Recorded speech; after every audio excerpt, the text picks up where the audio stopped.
He stopped noticing my new dresses, stopped asking about my day, stopped holding me at night, but he never missed a chance to text her. I brushed it off as friendship until I found a playlist on his phone titled her name. My heart pounded as I played the first song, every lyric about forbidden love. That night, I set his phone on the table and asked, "What song reminds you of us?" He smiled, "All of them." I pressed play and whispered, "Then why did you make her a playlist?" His hands trembled, and that's when he knew his emotional affair was no longer a secret. I, 41 female, have been married to my husband, Derek, 44 male, for 16 years. We live in Sacramento, California. We have one kid, a 14-year-old boy. People say we were one of those strong couples. No drama, no big fights. We paid our bills on time, showed up to family barbecues, did our holiday cards, went to church most Sundays. From the outside, everything looked normal. It wasn't. The shift started slowly.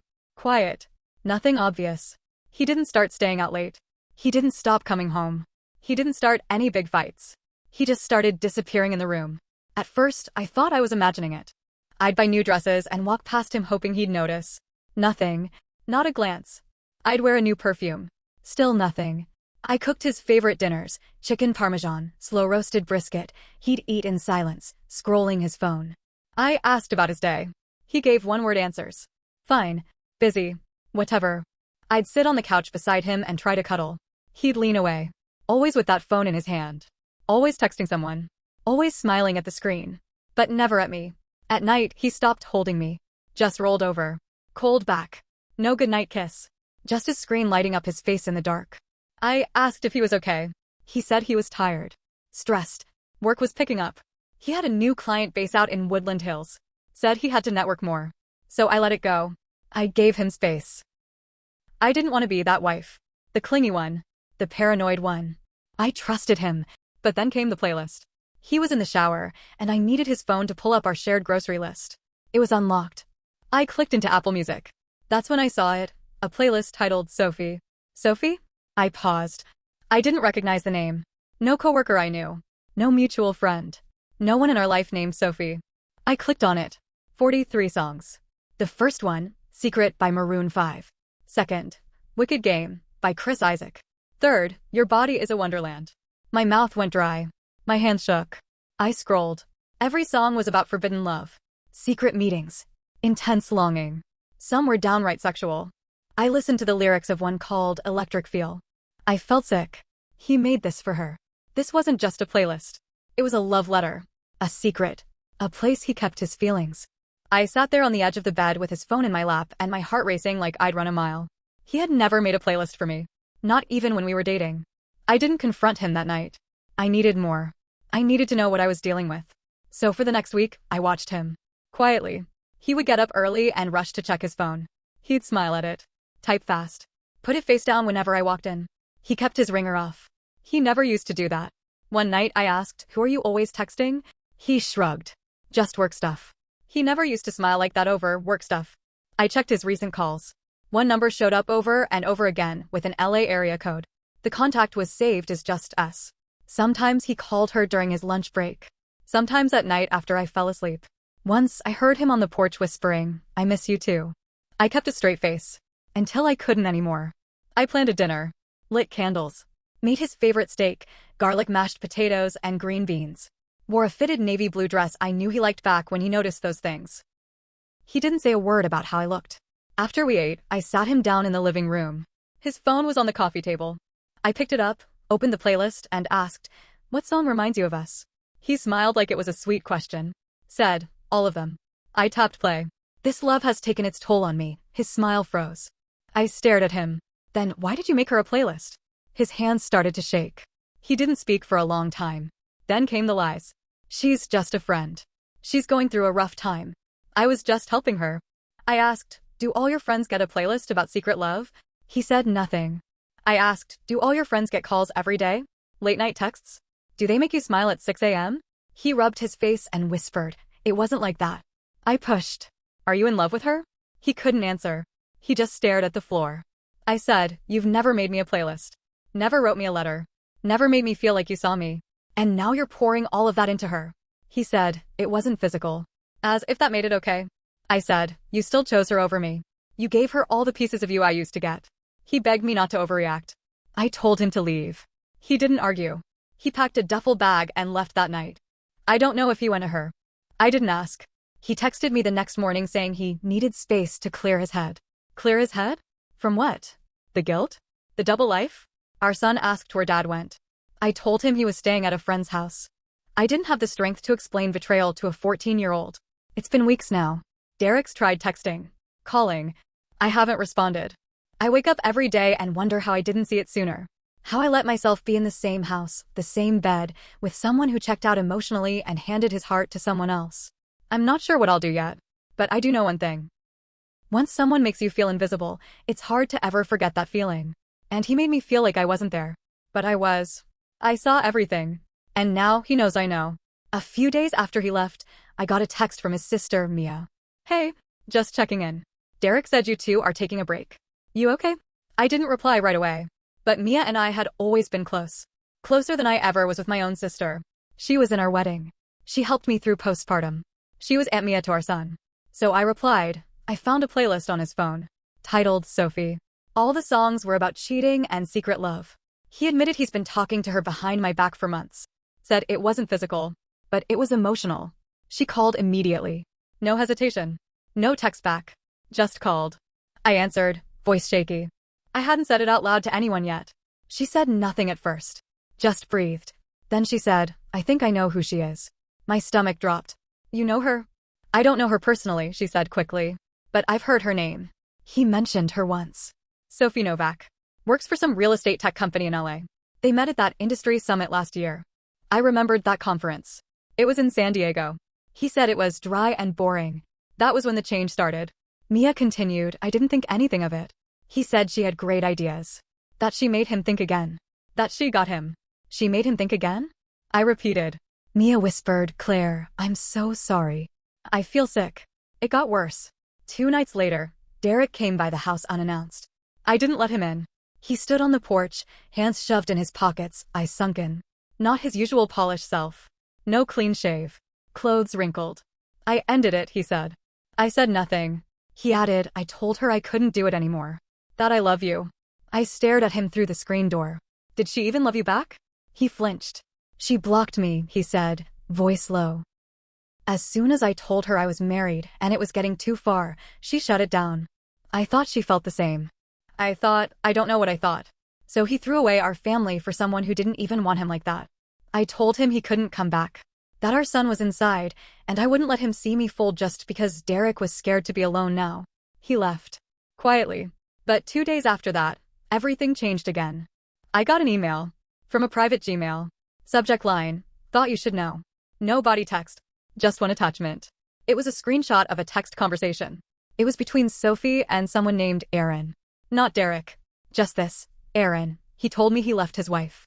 He said he was doing it for you. Sophie, I never asked him to. I didn't even know he was married until last week. Aaron, you didn't? Sophie, no. I blocked him. I felt sick. He lied to everyone.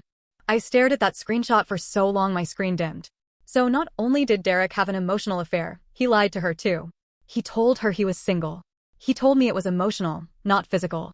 But here's the thing, how would she not know he was married? His Facebook is public. Our wedding pictures are still there. Family vacations. Birthdays. Either she didn't look, or he told her I was his ex. And then, I remembered something.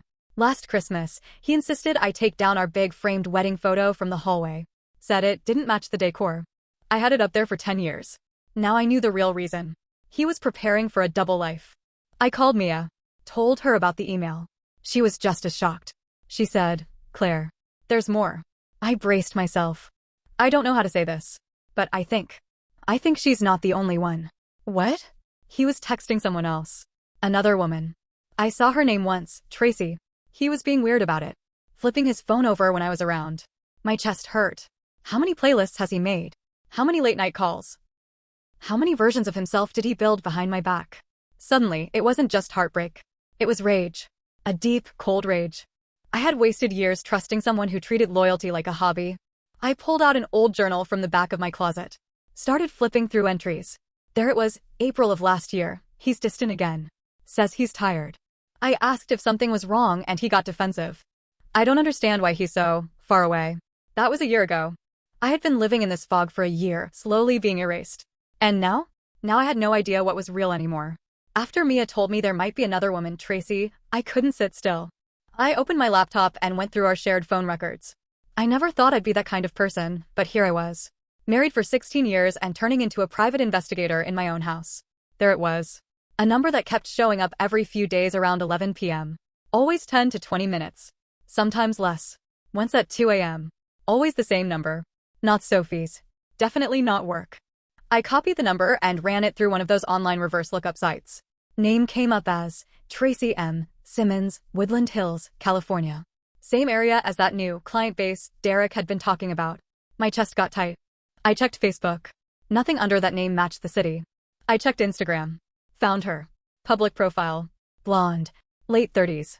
Personal trainer. All her photos were selfies, gym reels, motivational quotes. Scanned through her comments. My heart started thudding. There he was. Derek. Liking her pics. Leaving fire emojis. Calling her killer under one of her squat videos. And she replied. Heart emojis. Flirty banter. All of this, while we were still together. I sat there in my kitchen at 1 a.m., staring at their digital flirting while my son slept upstairs. I felt humiliated. Sick. But I wasn't done. I messaged her. Straight to the point. Hi. You don't know me. I'm Claire. Derek's wife. I saw your messages.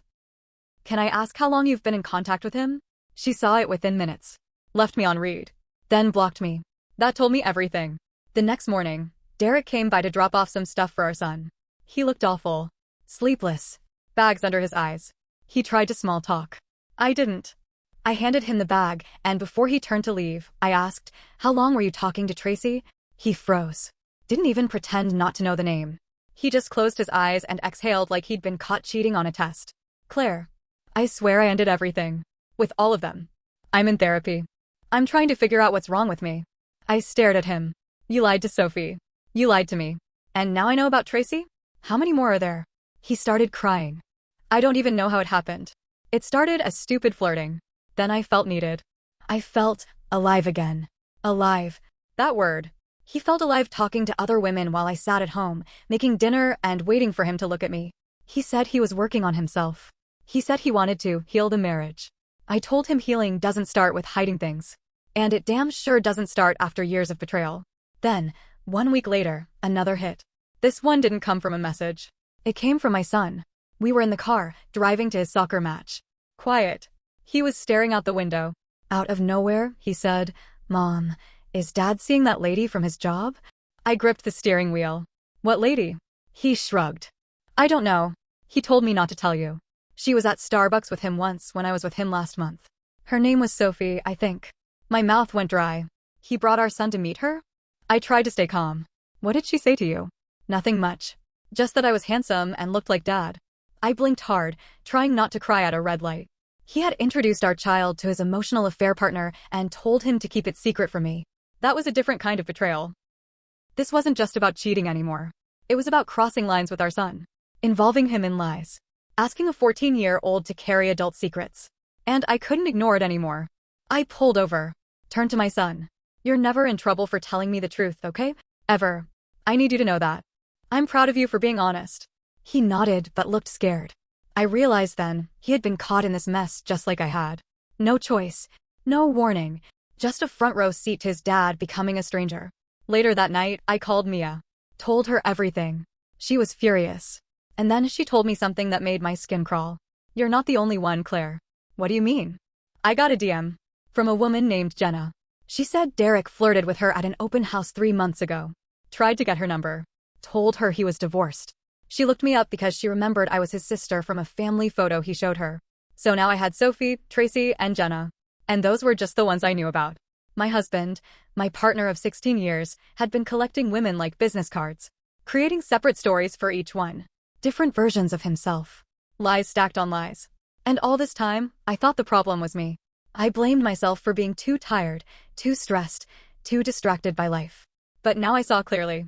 He wasn't a man who made one mistake. He was a man who built a second life, maybe even a third. And I was just one of the people he lied to. It all came to a head at his mother's birthday party. We were at her house in Folsom. She turned 70. Big celebration.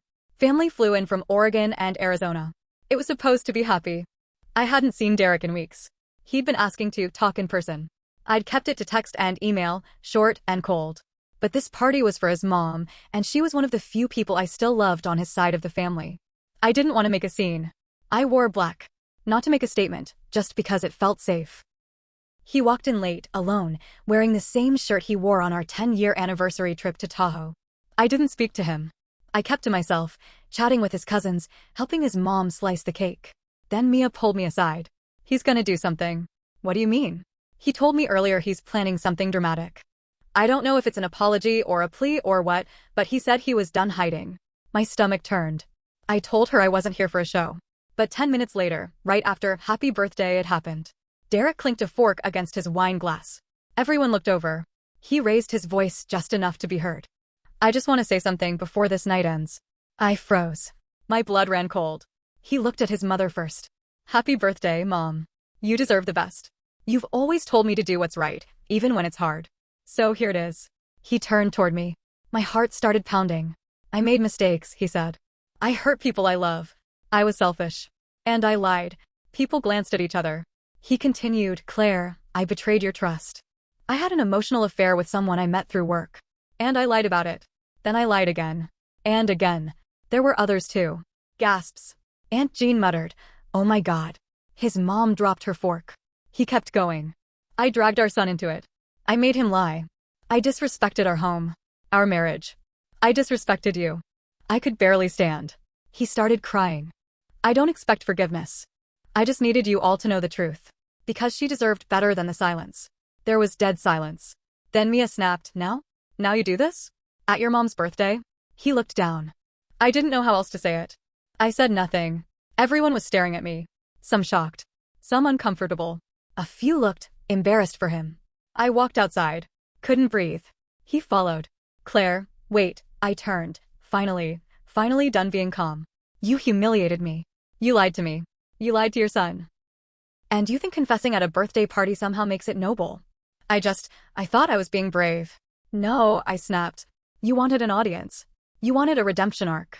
You didn't want forgiveness. You wanted attention. He stood there in silence. Then, soft, I'm sorry. I laughed. Actually laughed. Sorry doesn't fix it. I know. I didn't just lose a husband. I lost the version of myself who believed in you. He cried harder. I didn't. I walked back inside, grabbed my purse, kissed his mother's cheek and told her I'd call later. As I passed the guests, people wouldn't look at me. Some did, with pity. Others nodded like they were saying, good for you. But it still hurt. It all still hurt. He texted me the next day. Said he was checking into a therapy program in Santa Cruz. A long one. 6 weeks. Said he wanted to work on his wiring. I didn't reply. Later that week, I got a message from Tracy. This time she didn't block me. She said, I didn't know. I swear. He said you two were done. I never meant to be part of that. I didn't respond to her either. She didn't owe me anything, but I didn't owe her grace.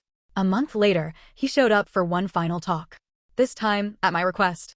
I told him I'd filed the divorce papers. He nodded. Didn't argue. He said he understood. Then he asked, was there ever a chance we could come back from this? I looked at him. Really looked. The man I once loved. The man who once held my hand under the table at dinner parties. Who danced with me in the kitchen while the pasta boiled. I thought about all the times I asked, are you okay? And he lied. All the times he chose the phone over my voice. All the times he looked at me like I was just background noise. And then I said, I think the version of us that could have survived died a long time ago. You just buried it slow. He cried again. I didn't. The divorce was finalized 3 months later. I kept the house. He moved into a condo downtown. Our son sees him on weekends, but he doesn't talk about it much. I've got him in counseling now. Me too. I still get sad sometimes. There's a certain type of grief no one prepares you for, the death of a relationship where one person died before the other realized it. But I also sleep now. Deeply. No more phone screens lighting up the dark. No more wondering what I did wrong. Because I know now I showed up. I asked. I reached. I stayed loyal. He didn't. People think betrayal is just the cheating. It's not. It's the silence. The small lies. The slow erosion of trust. The gut instincts you ignore. The half smiles they give someone else. The full truths they hide from you. But the biggest betrayal was when he stopped seeing me. And now, I see myself. Clearer than I ever have. And I'm still here. Still standing. Still enough.